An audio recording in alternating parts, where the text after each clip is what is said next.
Did you get that? There's no crying.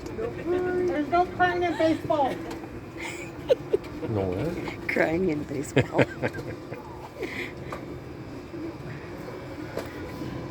Welcome and thank you everyone for being here today. Please silence your cell phones. Aunt Johnny, you can play White Wedding after the ceremony. I will. Each of you are invited to be here because you represent someone important in the lives of Mike and Christina. Some of life's greatest pleasures are to see love bloom, to participate in the union of two souls, and to get to share some drinks with friends. So let's leave behind the worries and concerns of everyday life to join them in the celebration of their marriage. I am honored to be a part of Mike and Christina's day in such a special way. I am not a rabbi, a pastor, nor a priest. I'm a tax examiner for the IRS. I just wanted to say you're making the right decision. You will get a much better tax break with your new filing status. When Christina asked me to officiate her wedding, I was really eager to accept. You see, last year I had a cookout at my house, and Christina took home my favorite serving fork, and I've been looking for an excuse to drive down here and get it back. In case some of you didn't know, Christina and I are family. Having someone you're related to officiate your wedding definitely adds something extra. When I sat down to write this, I knew I wanted to make it personal and funny without crossing the lines of inappropriate or embarrassing. So I started jotting down my ideas on love, friendship, life, happiness, and I thought it was lackluster. I needed a fresh source of inspiration. As fate would have it, I ran into Christina's brother Larry at the bar. I knew immediately he was someone I could go to. I asked him if he had any funny or personal stories I could share. Without missing a beat, Larry told me what I should be thinking about is how much I could mess up Christina's day and she wouldn't expect anything less. So a few drinks later, Larry and I came up with some really funny stuff. The next day I read it over and immediately threw it in the trash. After all, my goal was not to say anything inappropriate or embarrassing. We're going to reserve that behavior for the reception. How does someone know when they have found true love? It starts with a simple introduction. You have no idea that you're meeting the person that will forever change your world. You find yourself frequently thinking about them, anticipating the next phone call or text, and getting butterflies when you see them. Next thing you know, you're a couple and you don't ever want to be apart. Love isn't always about giddy feelings and good times. It grows deeper when you're faced with obstacles you overcome together. Last year, Mike and Christina went camping and they took their dog Tank. A would-be fun family outing turned into a fiasco. Poor Tank learned what a cactus was and was dang near neutered in the process. As any dog mom would be, Christina was upset and she pleaded with Mike to rectify the situation.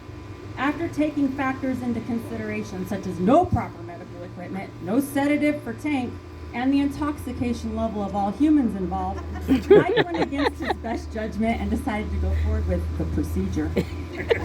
There was yelping, screaming, gnashing of teeth, and blood. But Mike was finally able to get Christina to calm down enough so he could tend to the dog. This is a great example of true selfless love. Sometimes you have to do things that you don't really want to, but you do it for the other person. Mike, I know if you ever find your business end full of cactus needles, Christina will be ready to step up and cheer you on as you pull them out. You guys have spent the last 5 years getting to know each other. You've been together long enough to know that love is about good moments and bad. There will be days that you must choose to love each other when you struggle to like each other.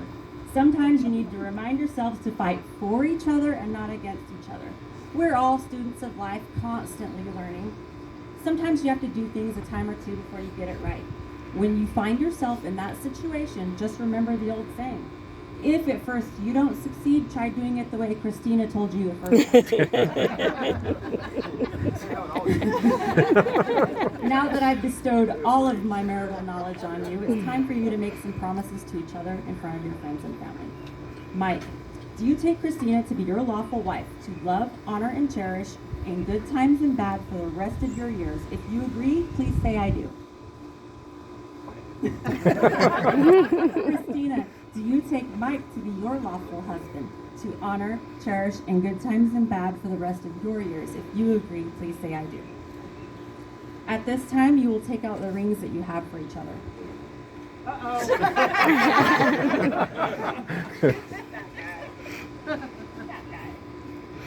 That guy. Rings have been used for centuries to represent infinite love because they are a circle with no beginning and no end. Do you know what else are circles? Handcuffs. Each time you look down at your rings, I want you to think of infinite love and to know you have the most loyal partner in crime. Mike, take the ring, place it on Christina's finger, and repeat after me. I give this ring to you as a symbol of my love. Wear it, think of me and the vows I have spoken.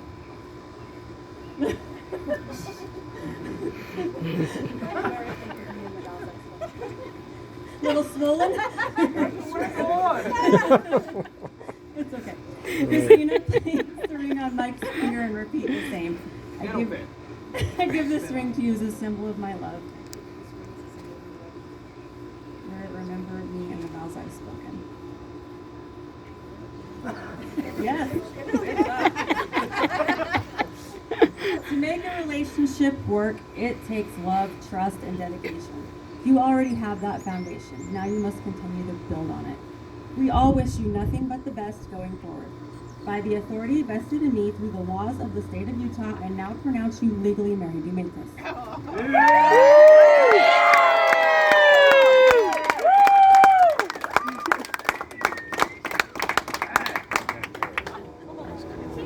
Ladies and gentlemen, Mr. and Mrs. Evans.